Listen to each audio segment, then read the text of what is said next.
This is a Fatal 4 podcast.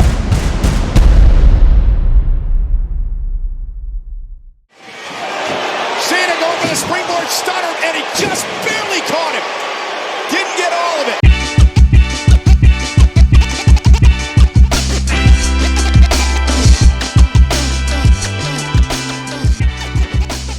Welcome to Didn't Get All of It. I am Paul Griffin, and this week on the show, Ricochet bounces, and the Bloodline is gaining more members, but does that make them interesting? And we're talking about Clash at the Castle and all the build that goes into that. But first, joining me tonight is Cody. Clash at the Castle, Clash at the Castle, Clash at the Castle, Clash at the Castle. And also joining us, that's B Espresso, it's B-Rob. Clashes, Claffle. I can't do it. It's really hard saying the name of this show. I'm shocked that no one's fucked it up in a promo leading into it. Cody only got it right because he actually read it. No, that helps. That was off the dome, folks. That was freestyling. Oh shit! Just now. Well, folks, if it's first time listening to Didn't Get All of It, welcome. Hope you enjoy the little pod we have here for you. The show where we talk about only the important stuff that happened in wrestling this week. You won't get us talking about ratings or how many people sat at WrestleMania. We don't. That's not important. Who cares? Yeah, the cookout. We don't talk about it either. I think we might talk about the cookout. Oh, okay. But I can tell you that we're not confused of what that means, or why Cody would be invited in the first place. But if this is your first time listening and you enjoy the show, please subscribe to Didn't Get All of It wherever you get your podcasts. New shows drop every Friday morning. You probably know how to subscribe to podcasts. Just do that. Subscribe to us. And follow us on all of the socials. If you want to find those, go to fatal4pod.com. It has all the info you need there to follow us on social media and sign up for the Patreon if you like bonus shows or exclusive pilots of shows that might be coming to the Fatal 4 podcast network, like Didn't Get All of It Japan. You can listen to the pilot episode right now at fatal4pod.com and then go to the Patreon and give us $3. That's how you listen to it. B-Rob and Kaz and Will hosting the Japanese version of this show. It's in English. You can listen to it. Yes. Don't worry about it. It's not like it doesn't have subtitles or anything. It's just about Japanese wrestling. So it's a dub. So check out the pilot. Drop some feedback if you have some thoughts there, because it is going to be a show that's coming your way in the near future. Dubbed, not subbed. I don't know what that means. You have to sub to get it. What? Damn it. It's an anime thing. Yes. It's an anime thing? I don't know nothing about anime.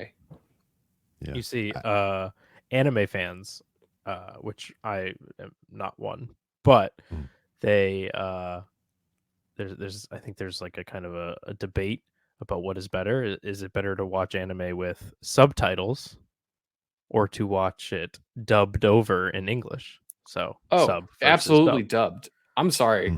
Anime that I've tried to watch is fucking boring, and reading it does not make it more entertaining. Yeah. So I lean with Paul as well, because like I need Shane McMahon in there doing the sub or the dubs.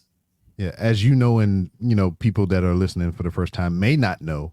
A couple months back, well, not even a couple months back, at the beginning of the year, I dove into the One Piece anime, like reading the shit, and I've read from the first issue all the way up to the 1000th chapters that they are in now. So like I actually read all of that material, and to go back and watch the subtitled anime does not work for me, because I just sat and I read thousands of chapters of this story. Why the fuck do I want to read it again? I mean, I remember trying to watch Gundam Wing at one point, and I understand that's like a hyper political, boring show that happens to have robots fighting from time to time. And yeah, just dub that over, please. Thank you. It helps me out tremendously. Well, I think we have plenty to talk about tonight with all of the updates this week. So let's jump into it. First being the Ricochet story that has developed since the last time we did a podcast. Over the weekend, which feels like an eternity ago, Ricochet informed WWE that he would not be signing a new deal, which I don't know if you guys have been paying attention to the news lately. Everyone's contract is up yesterday. So I was of the impression that he would be around a little longer. Did not realize Monday was it. So they opted to move forward. Like there was some talk over the weekend that maybe this was still up in the air, and then it became clear it was not up in the air pretty quickly. Well, he was up in the air and he hit the ground rather abruptly. That's right. So Ricochet's not re-signing his contract. We can talk about what that means later. But let's get into what happened on Raw here, because Ilya took on Braun Breaker in a banger of a match that went on for quite a while. I feel like this had 2 commercial breaks. And Cody, I think you and I disagreed on this. I thought Ilya should have taken the win here. I always think that by proxy. I like Ilya. He's entertaining to watch, but I think from a booking logical standpoint, you got to have Braun win this. You gotta build him up as an unstoppable force, and you've got to garner some sympathy for the babyface. See, I think the opposite, because I think he is a stoppable force, but he's reckless and he's angry, and Ilya catching him with a roll up or something, like, not, I don't want like a clean in the middle of the ring. Yeah. Just, but like, oh, I beat him, and then Braun gets real mad. You still have the same outcome, but Ilya beat him, because when they get to the Ilya and Gunther program, you kind of want Ilya to feel like someone who could beat Gunther, who's been missing, by the way. I don't know if you guys have noticed. He won King of the Ring and disappeared. Oh, that's true. What the fuck? I don't know. Ilya's already taken some losses, and Breaker has not yet on the main roster. So I just think at this stage, like where they're at, it just makes more sense to, keep heating up Braun and don't let him lose for a little while. Well, the match was a hoot. I thought this Raw was interesting in general, because it really feels, outside of the fact that they're building up for Clash at the Castle, it felt like, at least over the last few weeks, that they're kind of resetting. And there's a lot of people on Raw that are not over. They're basically told, go out there and get over. And this match felt like that. And it was real quiet for a while. And I think that's partially because the crowd itself sucked. But they also weren't given a ton to work with on this show. And I don't know, they're going to have that same problem next week when they're in Corpus Christi, the crowd that is notoriously mute. But I think they're going to get a much better show, which we'll get into later, because at the end of the show, we're going to talk about what's after Clash at the Castle. So stay tuned for that. But I know do you have any thoughts on Ilya and Braun? These two, I think they work pretty well together. I wouldn't mind seeing another match with them in the future, but I mean, it served its purpose. I like Ilya a lot, and I would have rather him won this, and they could have still, like you said, had the same outcome. But I mean, it still served its purpose, and it was a good match. Yeah, I don't think it hurts Braun to lose here, but it didn't happen. After the match, he was going to beat up Ilya more, and then Ricochet made the save and ran off Braun, and then we went to commercial. And after the commercial break, Braun found them both in the back, took out Ilya, and then beat the living shit out of Ricochet. He did the Kevin Nash lawn dart into the side of the truck. That was not thought out. I think they thought it out perfectly. Well, I don't look. Did you see how that man fell? Because like that's all he does is fall. Well, I mean, there was no wow. I mean, there's no give in that unforgiving cement. Because I think he got hung up the wrong way, because he went straight to the ground on his back, and it looked so bad. It was quite the loud thud. I remember my wife being like, he's being really obnoxious, and I think he probably had the wind knocked out of him, because he did just land flat on the ground on cement. He did, his selling did, or maybe not selling, but I don't think he was. I think he was really. It very much reminded me of, remember when this was years ago, when Kevin Owens and Sami Zayn took out Shane McMahon backstage, and Shane McMahon was like, I still dream about that. That's kind of what Ricochet was doing here. Yeah. Yeah, it sounds like the lady. Sounds like the lady that fell in while she was making the wine grapes. The grape lady. Yeah.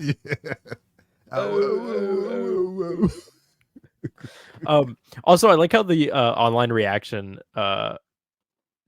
throughout the course of this night of Ricochet was pretty fun. Like if you were on socials during Raw, because the rumors about Ricochet leaving and that they were going to send him off on this episode, and then he came out after the Braun and Ilya match and just kind of saved the day, and then the segment like abruptly ended, and everyone was like, I guess they're not doing anything. Yeah.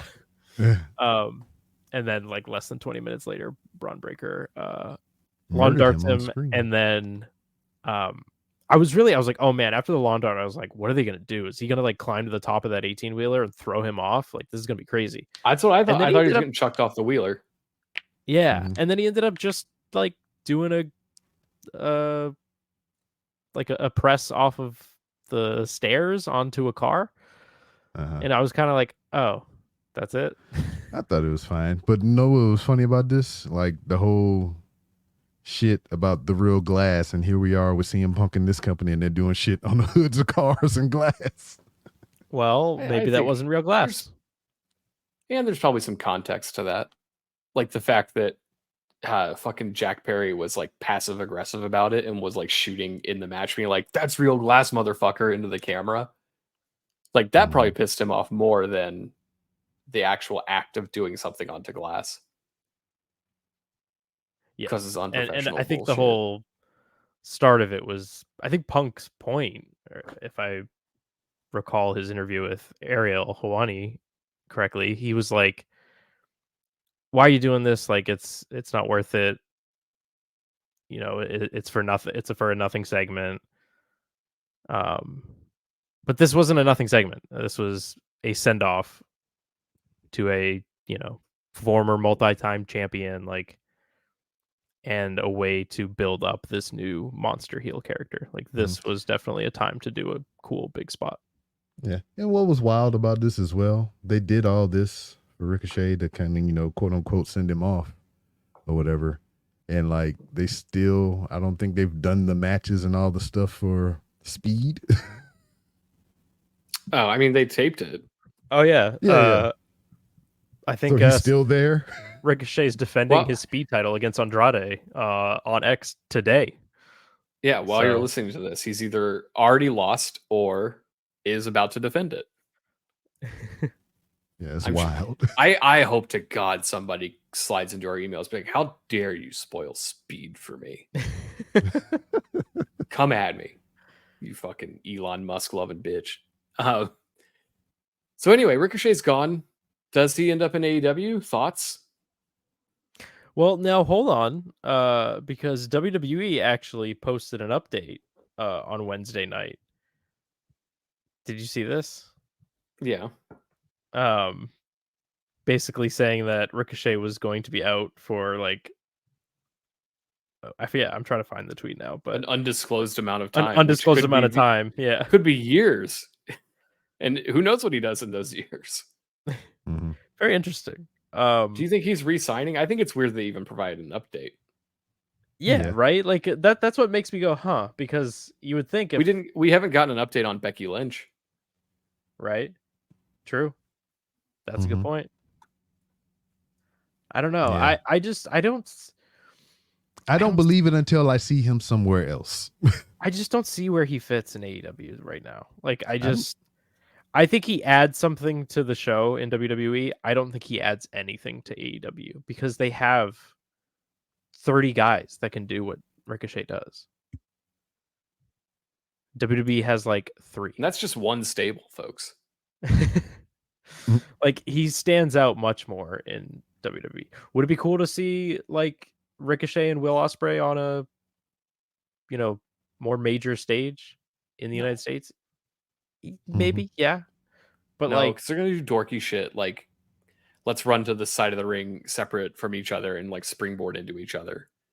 Well, yeah, Carmelo Hayes. Yeah, they're yeah, it's unless they turn up the logic, I don't see that. I don't need that. We've seen it. It's fun. It's a GIF.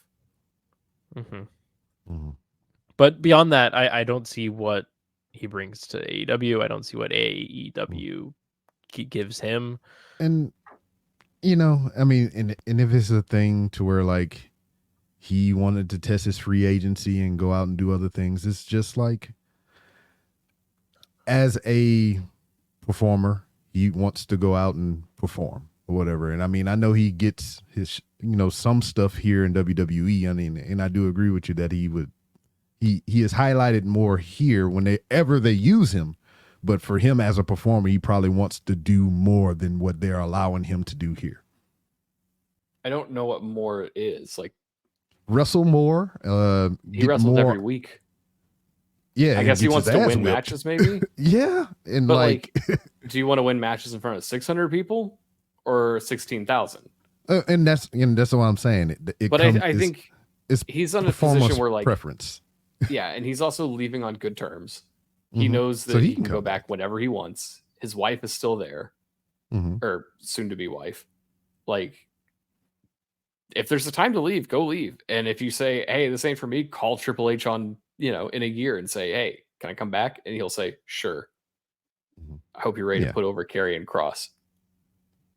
Yeah, you want to go out. I mean, G1 is coming up here pretty soon. That's good, lucrative stuff. He can go back to Japan for a little bit, do some stuff there. I mean, there's options for him where this used to be the only option to make big money, and he can go make big money other places in the meantime while they figure out to do something with him. I think we do see him. I don't know if he signs with AEW, but I bet we see a few matches there. And if that's the case, I would like if they did Ricochet versus Rob Van Dam. Thank you. Anybody from AEW is listening, and if they're not, that'd be pretty cool. If they're not, I will text you. Yeah. Speaking of Japan, let's talk about this Hikuleo fellow. Oh my god. I don't know if you guys have watched SmackDown lately. I watch SmackDown, or try to, every week. And did you guys know the Bloodline's still around? Yeah, it's their show. Is it the Bloodline though? They do nothing. Nothing is happening. It is just Solo like intimidating Paul Heyman every fucking week. And this week they beat up Kevin Owens and put him through a table. Paul Heyman was intimidated, and that's it. They're not on the pay-per-view this week. Roman Reigns is nowhere to be seen. It feels like nothing is developing here, and Solo and what are they called? Was it Gorillas of Destiny? Is that what their name was? In Japan, yes. I don't know what they call them here. They're just the Bloodline boring here, right? They call them boring here. This whole act it stunk before, but this is rough stuff. And now there's talk of bringing in Hikuleo to the point where they've also trademarked the name Tala Tonga. I don't like that. I think it's kind of funny. I mean, he is 6'8", 6'9", and his middle name is Tala. Yeah, but they spelt it differently. Whatever. It's for Talla. Batista's name was spelled differently. They spelled it Batista, but it's really Bautista. So is there another one floating around that they can bring in and have them be Shora Tala Tonga? Man, there's so many. You can throw a stick and hit another one. I mean, there's so many of them. They're like Dwayne's kids. I feel like B-Rob's about to announce that he's running for political office as a Republican. You can throw a stick and you're bound to hit one of them. No, I'm not orange. I mean, is it Jacob Fatu that they're waiting on? Who's like a felon or something? Yeah, there's a lot of things up with Jacob Fatu. It's not Zillow Fatu. Zilla is the son of Umaga. He's the one that's getting the buzz right now. Okay. I don't know if bringing in more people makes this a better act. Nah, I think it's getting to a point because, like, historically, the factions don't go over 4 or whatever, right? I mean, I know Judgment Day is a different thing or whatever, but, like, it's not all of them mobbing on screen all at once. They're only dealing with 3 to 4 at a time. So I doubt if they plus up the Bloodline like that. I think they do. I think you're getting Solo and the Tongas, and Roman will eventually come back, and he'll have to reunite the Usos with the Usos, which everybody can't wait for. Even though we spent years tearing them apart. Let's put them back together. Just put them back together, duh. But there's 3 of them. That means there needs to be one more. Sami Zayn. Oh God, that'd be wild. You know that's happening. You know we're getting face Bloodline team with the Usos and Reigns and Sami. Yeah. Fuck. That actually might be pretty cool. Now that I think about it, because Sami Zayn is killing. I feel like them getting out. That said, though, like the idea of Solo beating down Roman, which we're gonna have to see at some point, is just laughable to me. Yeah, he's using the spear now. That's pretty funny. Everyone likes to complain about Edge's spear. Go back and watch Solo's spear on SmackDown and tell me that's not the worst spear in the industry. I mean, they're all bad. So no, Braun Breaker's is not bad. This is the running hug. Braun Breaker has a good spear. Solo Sikoa has like negative aura. He ain't it. He ain't it. I think he's really improved since WrestleMania. Oh, yeah. Now that he's dressing like The Weeknd and like trying to be cool, I think he's elevated himself, but he still feels like a mid-card act. Mm-hmm. And it's funny because like he's a mean mugging bad guy on TV, but like for real, in real life, he's just like a happy, jovial dude, which is weird to see. I mean, most of these guys are pretty decent people in real life, I would assume, with some minor exceptions. Yeah, you can't assume all the time. Makes an ass out of you and me. There's some that are not good people in real life. Yeah, but I'm if anything, I mean, it may be boring now, but I am interested to see where they go in the end. Well, hopefully they get to that soon. I'm not sure if Tala Tonga will help. No.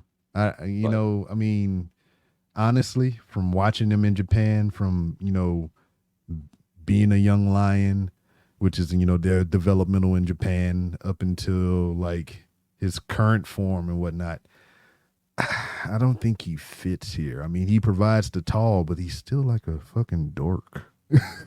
It's also weird that these guys are passing up NXT when you could probably make the argument that Ethan Page would fit in on the main roster. Yeah. But I think he helps the NXT brand by being there. Yeah. So he's actually serving a purpose to where he would just go to the roster and be Ricochet.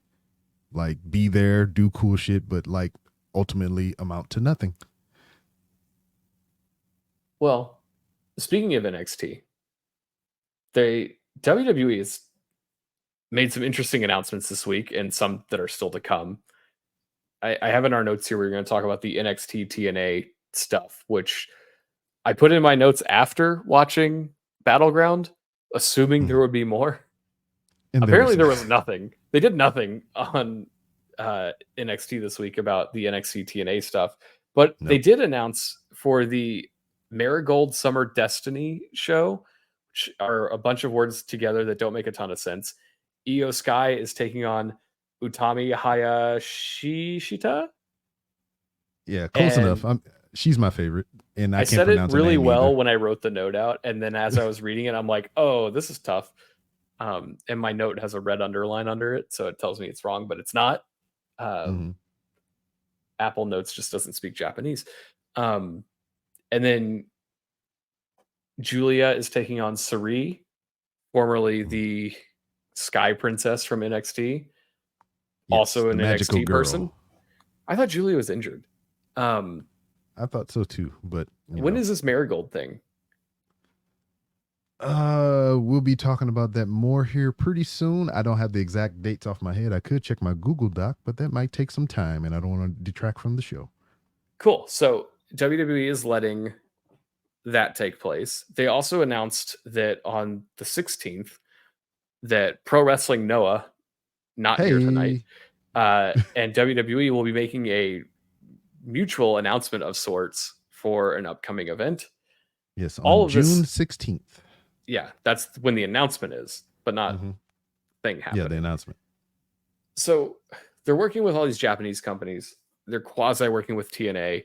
Cody Rhodes was on NXT this week and announced that there was going to be a battle royal next week that would feature people who might not be in that locker room. Wild stuff. I think this is cool. Yes.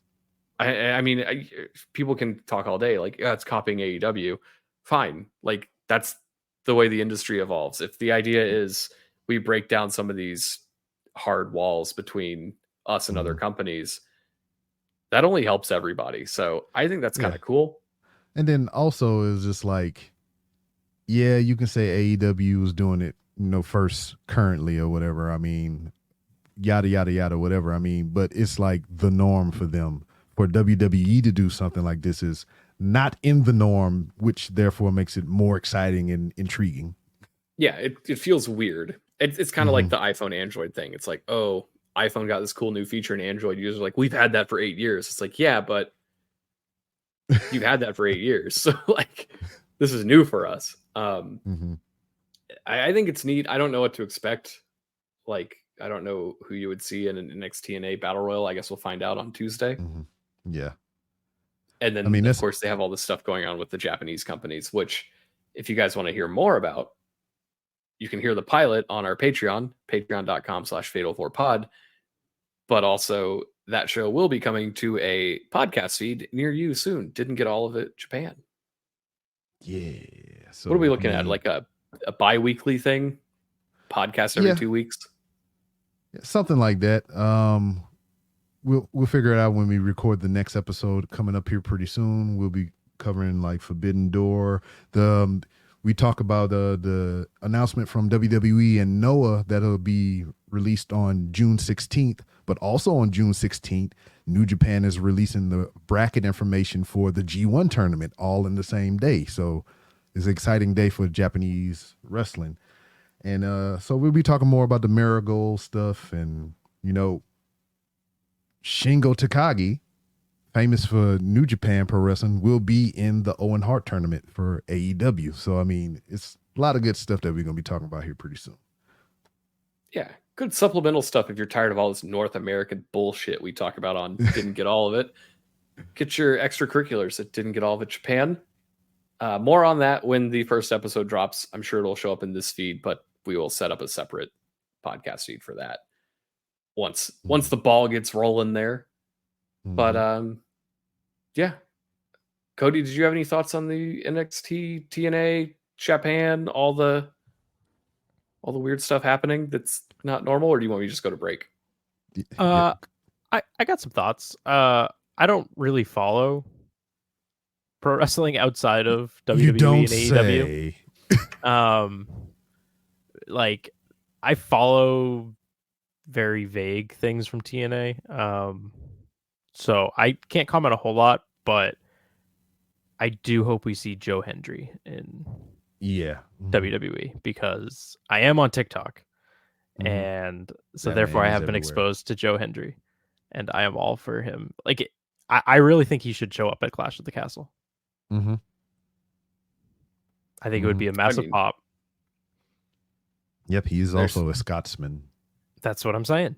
I don't think that's out of the realm of possibilities. Now, at least, right? Because we couldn't have said that a little while back. Yeah. But I think it's exciting. I think it's good for the industry as a whole. I agree exactly with what you guys said as far as like the criticism of copying AEW or whatever. Like it doesn't matter. It's good for the industry. And I still think one day we will see WWE and AEW working together. And I look forward to it.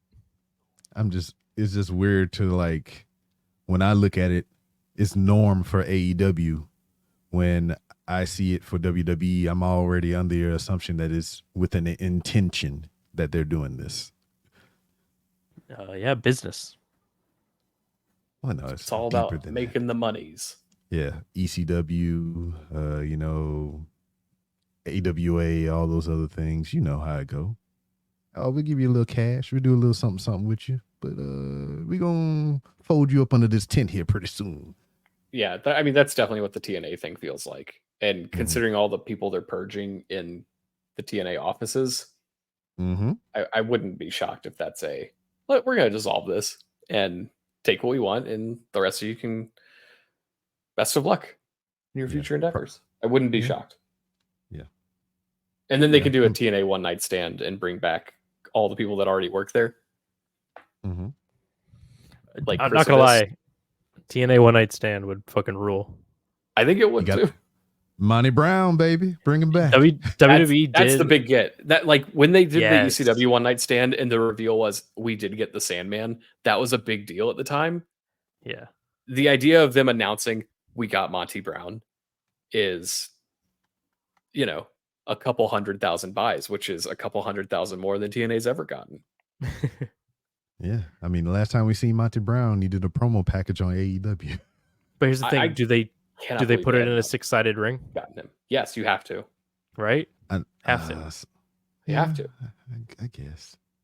Yeah. Do they bring out Hogan for one night? Yeah, for one night. No, let's not. The Dudleys will be there. No, let's not do that. Jeff Hardy's contract is up today, so he could be there. No, let's not do that either. But yeah, we can get aces and eights. We can get them. They're here. You know what? Aside we can do a whole episode booking TNA One Night Stand. For real. Aside from Monty Brown, though, Elix Skipper, you got to get that man too. Do you think you can do an Ultimate X today or a cage match? Can he walk the cage today? Maybe. You can't get, but Christopher Daniels is busy unless WWE and AEW work together. Let's not get too far in the weeds. We still got other things to cover, and we got a break to get into. That's true. Let's get to this at a future podcast, maybe a Patreon or something. Coming up after this break, we are going to get into Clash at the Castle. There's tons of matches on the show, and by tons I mean like 6. So we're going to get into all those and the build that went into them over the last week. So stay tuned right after this.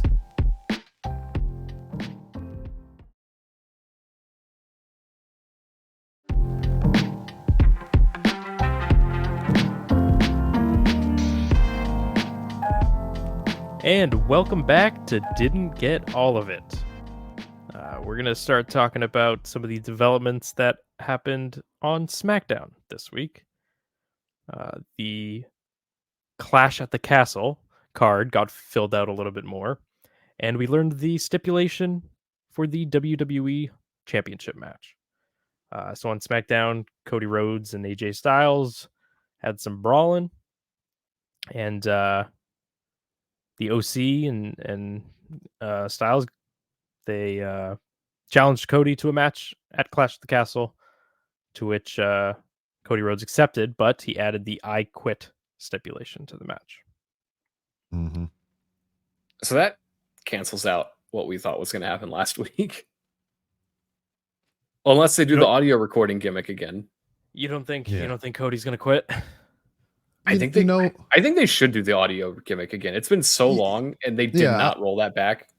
I swear to you, anytime that there's been an I Quit match since then, I've been waiting for somebody to do the audio dub.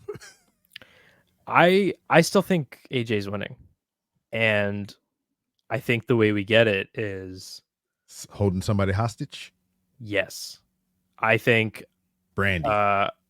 If not Brandy, Cody's mom is going to be there. Again? What about Pharaoh? She, Cody posted on his Instagram story this week that she was flying over to Scotland. I could see Carl Anderson and Luke Gallows like grabbing her and AJ threatening to hit her with a chair, and Cody Rhodes quits. I think they just beat AJ again. Really? I kind of do. I mean, why not? I don't know. I mean, I love Cody, I can think of many reasons why not. Yeah, but what would be the circumstance that AJ Styles would say I quit? He's got a little owie. He got a little owie. Yeah, he gets put through a table and it hurts real bad. He says, I quit. Cody Rhodes hits him with 40 crossroads in a row. It's Pride Month. He threatens to take him to the gay community. Oh, no. Gay community. I don't know. Like, I just, it seems like Cody Rhodes is not the character to quit unless he's put in a situation that is in that, like, he unless has someone else is in peril. Yes, he won't like, do it. I don't know. They did that. They did that already with Edge in was it Beth? Mm-hmm. Last time he was here? Yeah, true. Like and they still fucked her up. Yeah. I don't know. I'll be shocked if AJ takes this title. I hope he does, because I think that would be fun for like a short summertime program, and Cody can just win it back at SummerSlam, the next show. Money in the Bank's the next show. Money in the Bank's next. Money in the Bank. Yeah, Cody winning it back at SummerSlam would be a hoot, and then you have the Money in the Bank person lingering at the same time was also interesting. You think it'll be a double dip again? No, I don't. Well, I don't know. I guess we'll find out. It's too tricky to book that. But yeah, I just don't. I don't know. They also, like, the build since their last match has been next to nothing. I guess it's only been 3 weeks, but it's literally been like, I tricked you. Now I want to fight you, and Cody has said, okay. Mm-hmm. That's it. Like, that's what this program is. Mm-hmm. Yeah, I don't know. Guess we have to wait and see, guys. It's not the best built card in the world, but it doesn't look like a bad card by any means. No, that's all very true. Because something else that happened on SmackDown was Piper Niven came out and had some choice words for the women's champion, Bayley. I'm so glad that you have this respect for me and my journey. And maybe I'd take it a little more to heart if it wasn't for the fact that you know nothing about me and my journey. I've been digging and clawing my way out of the trenches and putting Scottish wrestling on the map since 2008. So while you walked into a ready-made scene, dishing out hugs and high fives in the performance centre, I was busy being a trailblazer. I was making a name for myself, winning championships all over the UK, Europe, and Japan. Bayley, I was already a world champion before I even stepped through this door. And if you had any idea just how dangerous I really am, you wouldn't dare stand so close to me. And you can respect me all you like, but it won't stop me from drilling your head into the mat and taking that title off you.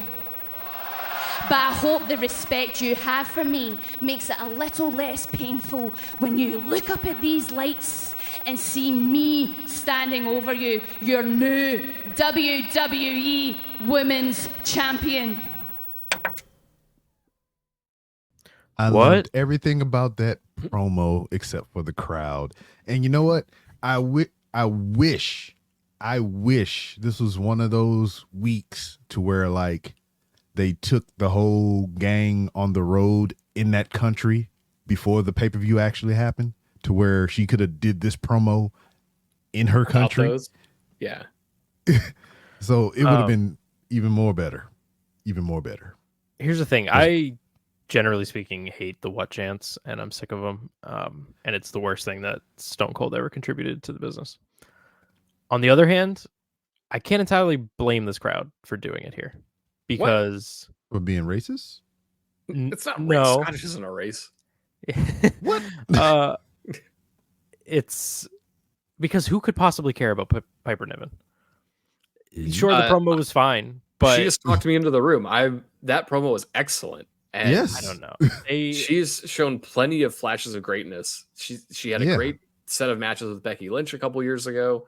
She did a ton of good stuff in NXT UK. Okay. But she's not doing like dog shit on the main roster. Otherwise, Exactly. That's the exact point or whatever. Right. So why would I care? But they don't treat her good. Right. So they've given me no reason to care about this person, and now all of a sudden I'm supposed to because you have given her a reason. No, they've done nothing. They haven't booked her to do anything for 2 years. But does that? And now, conveniently, there's a show in Scotland. Let's get all the Scottish people on the card. But does it negate the fact that she's good? I'm not debating anybody about whether she's good or not. I am complaining about the booking of this show and its character development or lack thereof. I'm saying that this character has done nothing for a good 2 years, and all of a sudden she's thrusted into a world title match because they're in Scotland.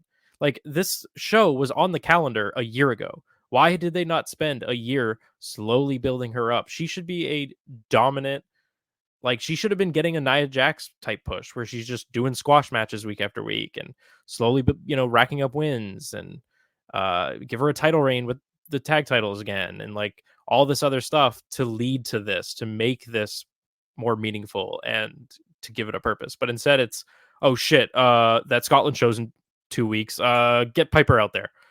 And then the crowd's not going to give a shit, and they're going to what the entire thing. Legit question. And rightfully so. Nothing to do with your point or whatever. It's just like a genuine question.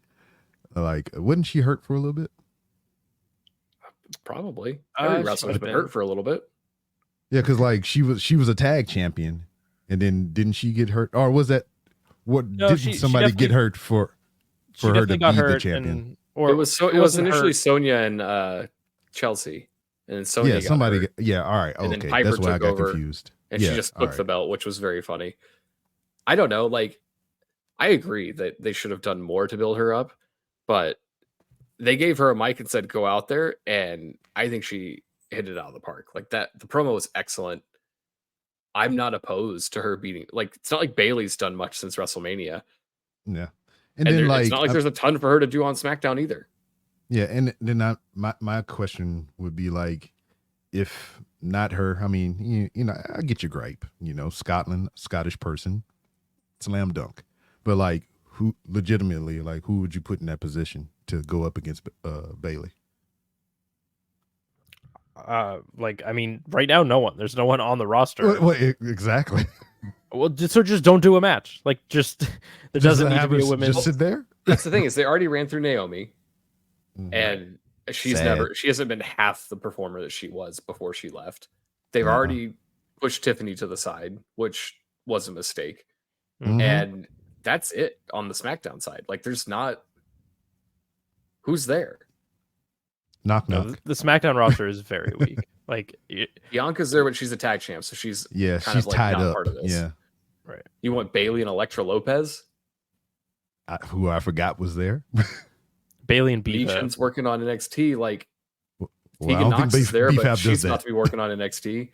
So, like, I think they should put the belt on Piper and do a chase. Not that this whole thing is like change the belts, but like, why not? What harm is done? Nothing really. I mean, especially when we just ran through all the stuff, you know, with, you know, what the fuck? I mean, there's nothing really to it. They need a baby face over here quick. They need to call up Roxanne. Roxanne. I'm down with They just need like stars on SmackDown. It's so weird. It's like Cody Rhodes and this fake Logan Bloodline Paul and the fake Bloodline. Yeah, and Logan Paul, and that's it. And then then you know, Logan Paul isn't even there all the time.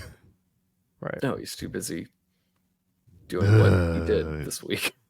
Fucking dumbass. Anyway. Grifters. Anyway, all of my complaints about the Piper Niven booking are even 30 times worse with the women's tag team championship situation, because Alba Fries and Isla Dawn are shoehorned into this feud way worse than Piper Niven is. These two have done absolutely nothing on the roster, main roster, even less than Piper Niven, and they're in this match because Scotland.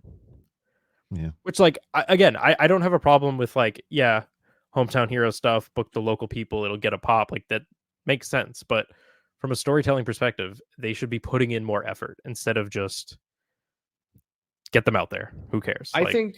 Well, I mean, this story came out this week. I think what happened in Alba's personal life over the last month. Oh yeah, that sucked. Very difficult to get her on TV to build stuff up. And Cody, I assume you know what I'm talking about. Yeah, her mom died. Yeah. I think that situation makes it tough to get them more involved.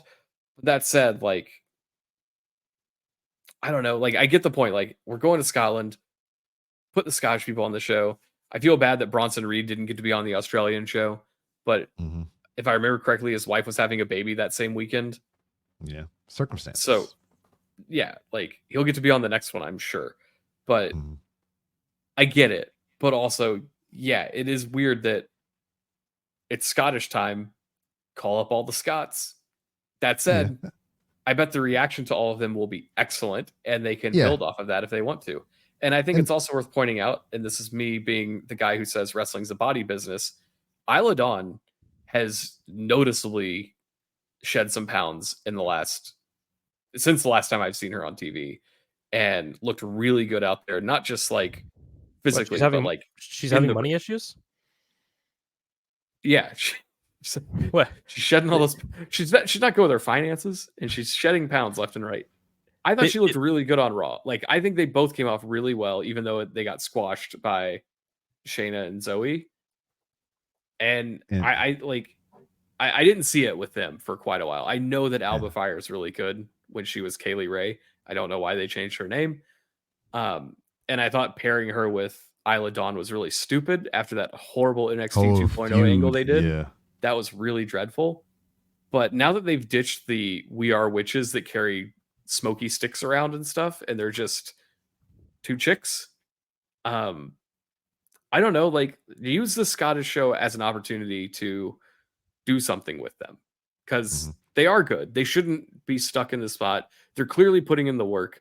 Alba is working on, I assume, the heaviest of hearts, and Isla's, putting effort in other ways. And I don't know, you have all these people that want to be there. Give them that chance. And I hope this is that opportunity, because the Piper promo really felt like a go prove why you need to be out here. And then also to that is like everything Piper talked about in her promo. And I can speak to Elba a little bit, not so much Isla Dawn. This is their country. This is where they started. This is where they built those promos from, this place that they're about to go have this big show. So when they come home, it's going to be on. Does anyone leave, though, with a win? And I think Piper I hope should. so. Yeah, I hope so. I absolutely, Fries and Dawn should not win the tag titles. I don't think would so. Be a huge but mistake. I don't think they should eat the pin here either. Piper winning, sure. I think you can have Shayna and Zoe eat the pin here, because they've already started that like Sonya Deville stuff backstage where she's like, no one respects you and I can help you. So maybe it's like, hey, you lost. Why don't you listen to me now? And you can pivot to an Alba and Isla program with Bianca and Jade that maybe goes somewhere. Like, give them that opportunity. Yeah, because we also got to start the interfeud with Bianca and Jade, right? Eventually. You got plenty of time for that. That's a WrestleMania match. I wouldn't even do that at next year's WrestleMania, though. That's so close. Like, it's Rhea and Bianca is the match to make. That's the next female WrestleMania main event. Not Rhea and Liv? No, Rhea and Liv is like SummerSlam. I don't know. I've heard Rhea's not progressing very well with her rehab. She might not make SummerSlam. I don't know, man. You seen that? You seen that? Yeah, you seen her Instagram lately? I mean, she just running around doing shenanigans all with her husband and her friend. Yeah, she's fine. I think she makes it back for SummerSlam. All right, but even then, I wouldn't do Liv and Rhea at Mania. That storyline's already, running on fumes. Yeah. Well, what's we Tegan can Knox talk about that. Tegan Knox is allegedly going to be working in NXT soon. Okay. Was the last story I heard about her, which is a bummer because I like her, but I think she's in a position where she needs to step up or, step down. Where's she from? They got a show there sometime soon so they can use her? She's from Wales. Wales? Oh, that was last year. Yeah, they blew it. They were too busy booking that triple threat tag match or whatever. It's Pride Month. Why aren't they? I'm always baffled by their lack of effort with their LGBT staff. Like, you should be. Not that. I don't want to get into a thing where like Jon Stewart's going to roast them for doing this stuff, but like they have this diverse crowd, or not crowd, but like this diverse staff. roster. It is interesting that Pride Month comes along and nothing is acknowledged. Because they're all superstars. They're all the same. I mean, yeah, that's one way to think about it, and that's good. But also, like, Sonya's really fucking cool, and you could babyface her around the Pride stuff if you wanted to. Maybe she doesn't want to. I don't know. Yeah. Maybe just being around is part of it. I don't know. I'm a straight white guy. What the fuck do I know about this? But it does seem weird that WWE's not like, hey, we got one, because that is like totally something they would do. Yeah. Maybe they just don't know. Well, should we take another break? Yeah, we take a break and talk here. about the rest of this card. Oh yeah, they haven't found out, even though she's done Pride parades and they've aired commercials for it. They don't know about it. Scotty does. You tell Triple H, and she's maybe like, they don't know. I don't know. That's a whole nother discussion. I had no idea, brother. We can talk about that in the Discord, which you can get access to through patreon.com/fatal4pod. Yeah, after the break, we'll talk more about Clash at the Castle. We have Sami Zayn and Chad Gable for the Intercontinental title to talk about, and then we'll probably pick up where we left off with the Liv Morgan stuff when we get into the Drew McIntyre and Damien Priest match coming up right after this.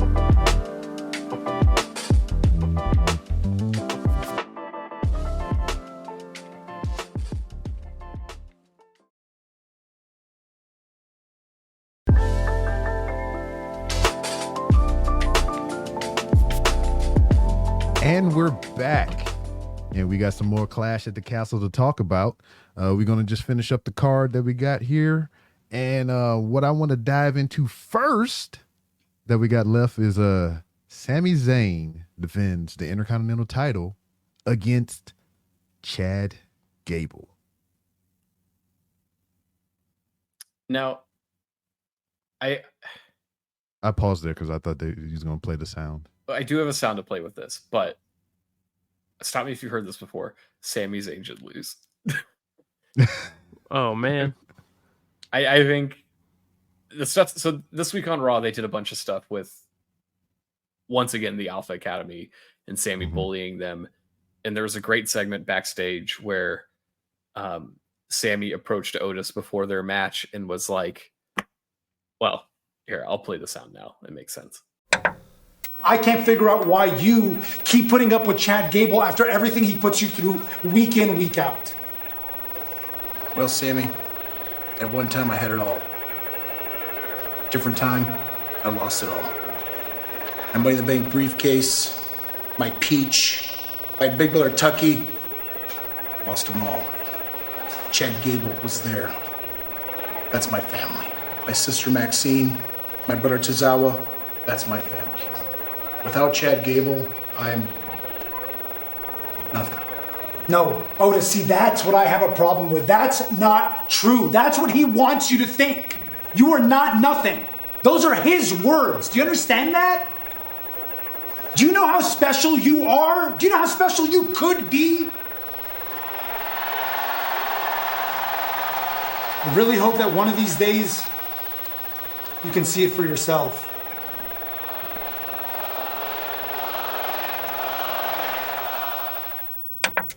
Just the roar of the crowd in the background.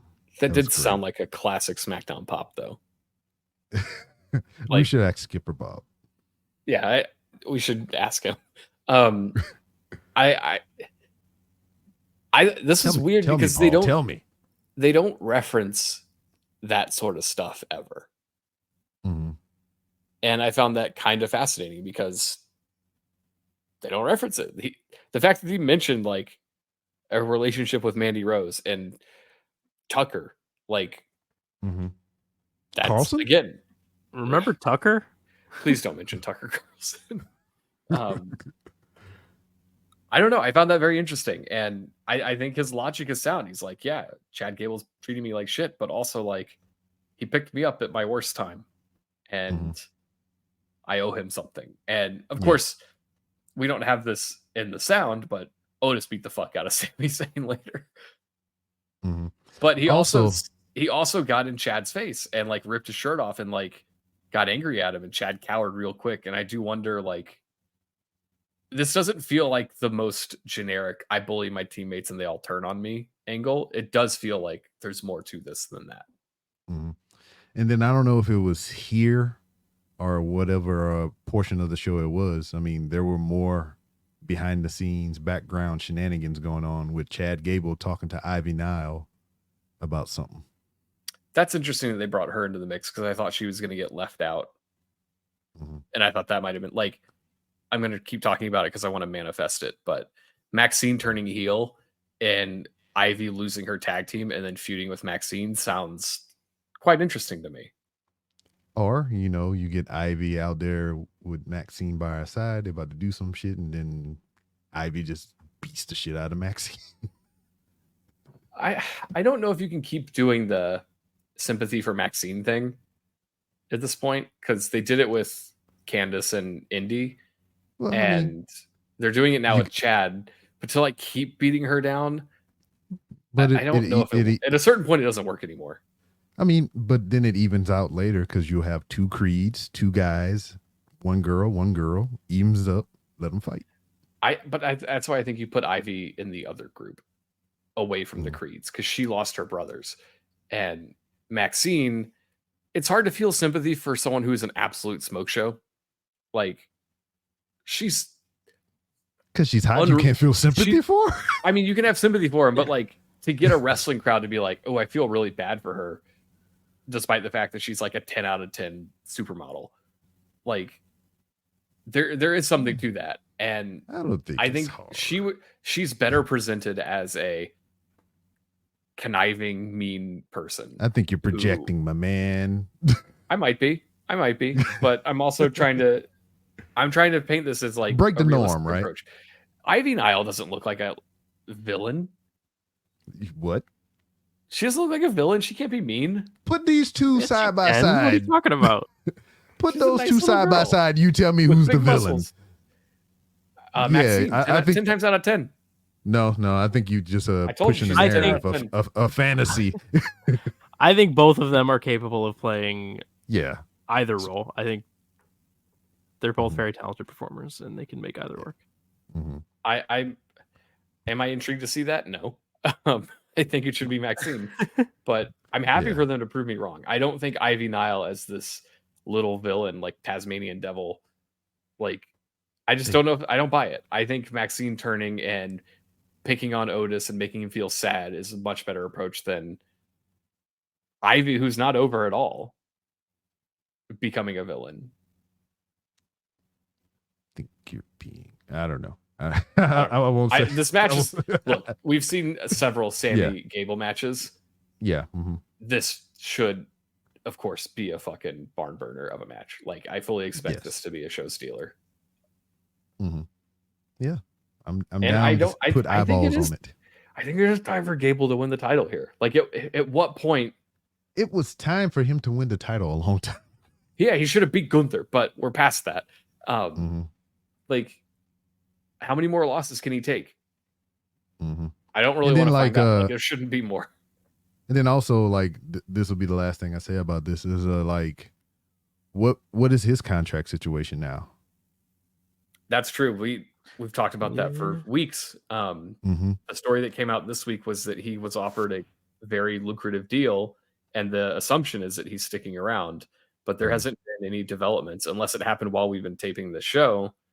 Yeah. There hasn't been any developments on if he's re-signed or not.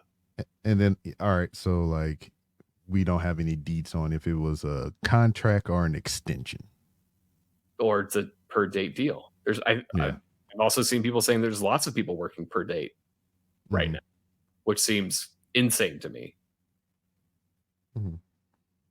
Okay. I mean, I guess we'll find out if he wins. That's pretty clear. I assume he's sticking around regardless, but I would like to have something come out that says he signed a new deal. Yeah.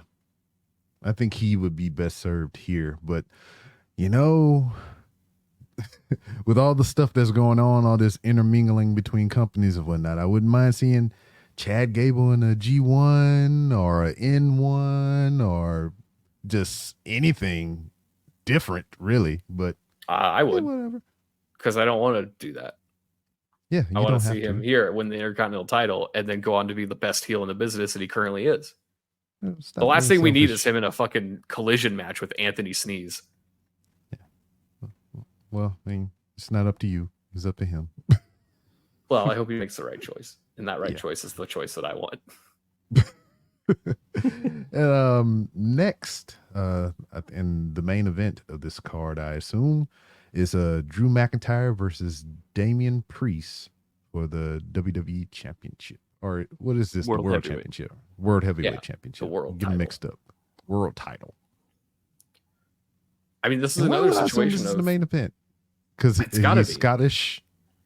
Yeah, it should be. Because I'm not really feeling that I Quit match. no, I think that's a good thing to open the show with. Mm-hmm. Yeah. But yeah, so Yeah. they did some stuff on Raw this week with they did a lot of stuff on Raw this week with the Judgment Day. I At mean, one it's point, their show. It is. I'm not opposed to it. It gets Liv Morgan on TV more. At one point, she gave Dominic Mysterio her hotel room key, Mm-hmm. which did not develop the way it would have in the Attitude Era. Where do you remember the time He when would've Dean showed up Malenko went to Lita's hotel? Yes. Mhm.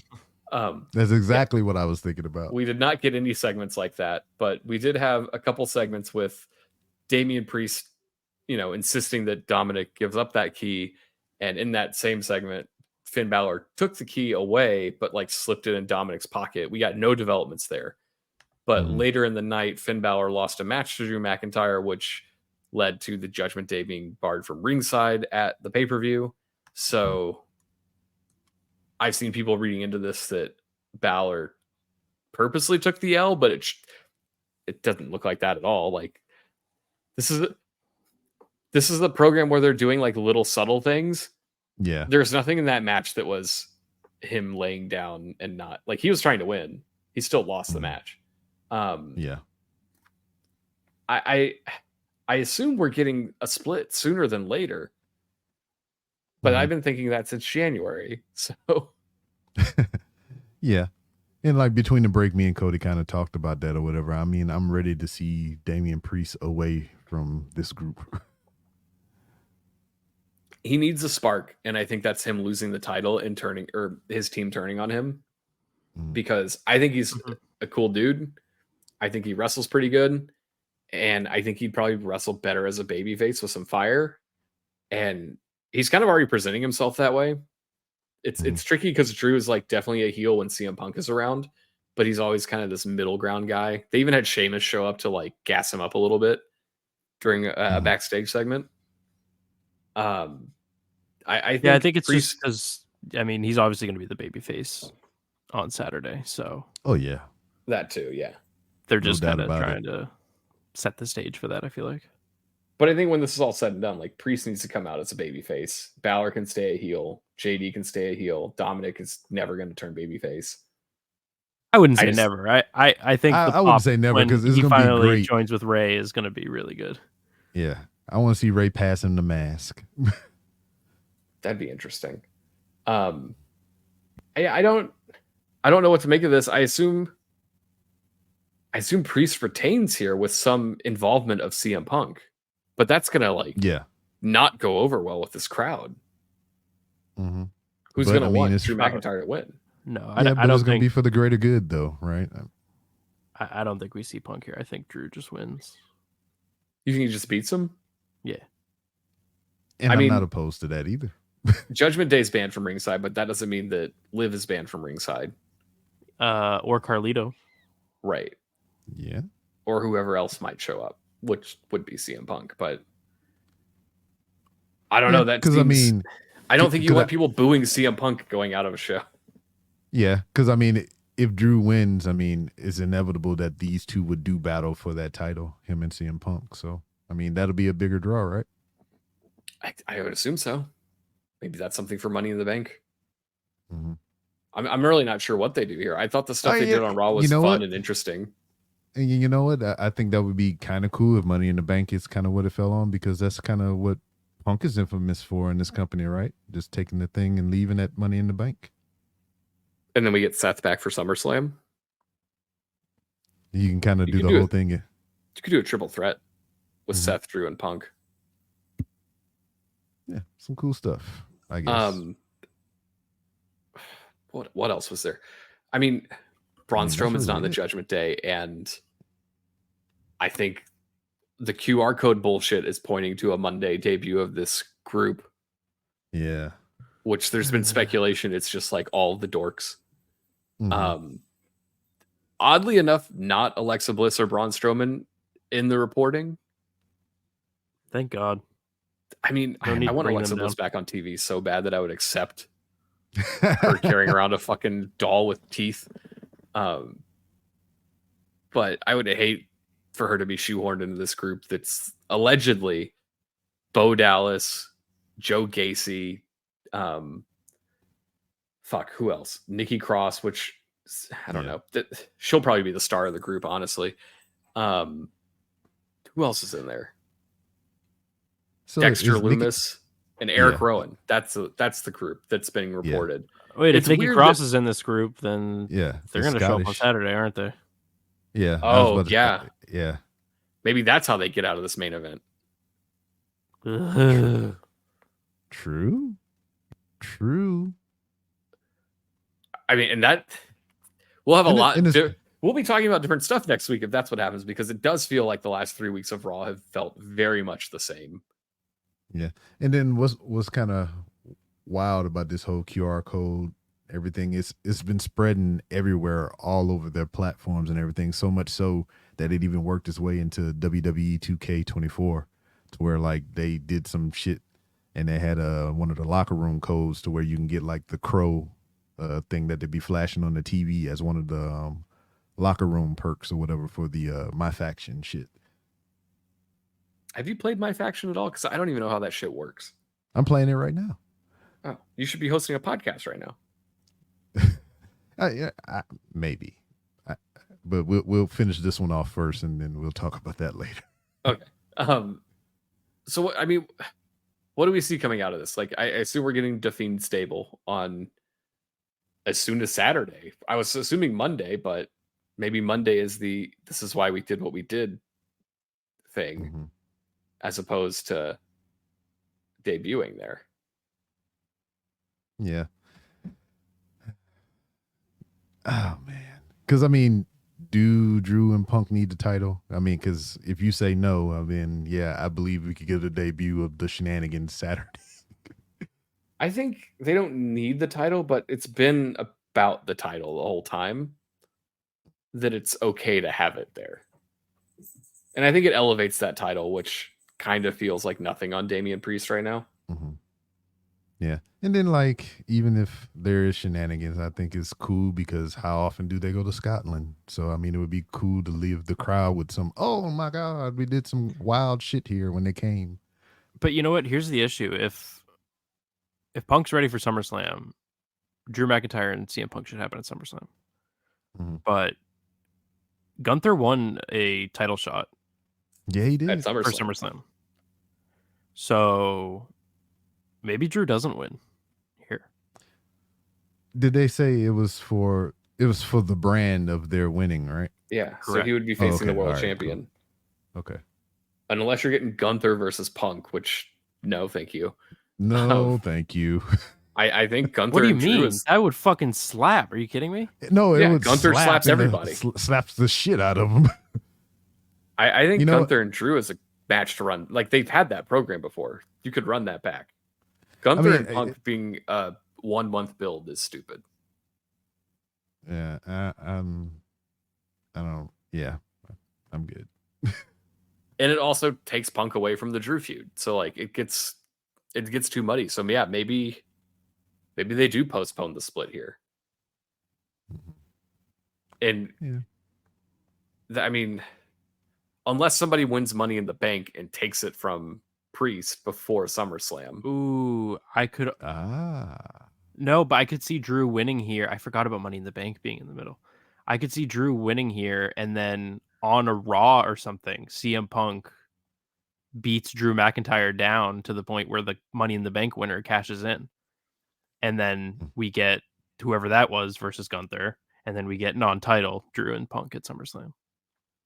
Who would that be though? I don't know. We just have to wait and see. Like, we already know that Ilya said he declaring himself for Money in the Bank. Yeah, it could be Ilya, and then we get Ilya Gunther at SummerSlam for the world title. Yeah, hell yeah, that might happen. Any fucking sense. That might happen. It does. It actually makes all the sense. These guys aren't over enough for that. You have to have somebody. Oh yes, they are. You shut your whore mouth. You shut your whore Doesn't mouth. make sense. Yes, no, you just don't want that. I think that's happening. 2K universe mode for sure. No, it's not. It's not. Nah, that works. High five, Cody. Yeah. But I also like SummerSlam. You got to assume that Rollins is back. Roman's going to be there. Like, you're going to have a stacked card. You could Roman ain't got no the shit out factor of on this that world shit. title. Yeah, whatever, man. But does Gunther lose that world title match? Probably no. not. So you have Ilya have the title for a month? Yep. We need more short reigns. Yeah. Well, that's going to be tough. They just hired Talatanga. They could hire short reigns. Good stuff here. Well, I feel like we've covered it all. You guys are doing a post show for Clash at the Castle? Yes. We are. Yeah, Cool. so we'll be talking more about Clash in the Castle, well, the fallout of it on Saturday evening. Also, with your Patreon subscription, which you can find by going to fatal4pod.com, and that's FOUR pod.com. We're doing a movie club this weekend, and we'll be watching The Raid Redemption and The Raid 2. So that'll follow Clash at the Castle, so you can get you some wrestling early in the afternoon, and then that evening you can come have some popcorn and chill with us in the Discord and watch some movies and shit. Cool. Yeah, I can't believe they made multiple movies about the roach spray, but I still didn't tell you the time. backstory about that, right? Save it for another show. Speaking of other shows, well. we do have the Oops All Emails edition coming at some point this month. We are going to do that. So if you haven't gotten any emails in, please send those from the Fatal 4 Pod website. There's a whole email form there. Submit those. But otherwise, yeah. We didn't get all of it this week, but we will try again next week.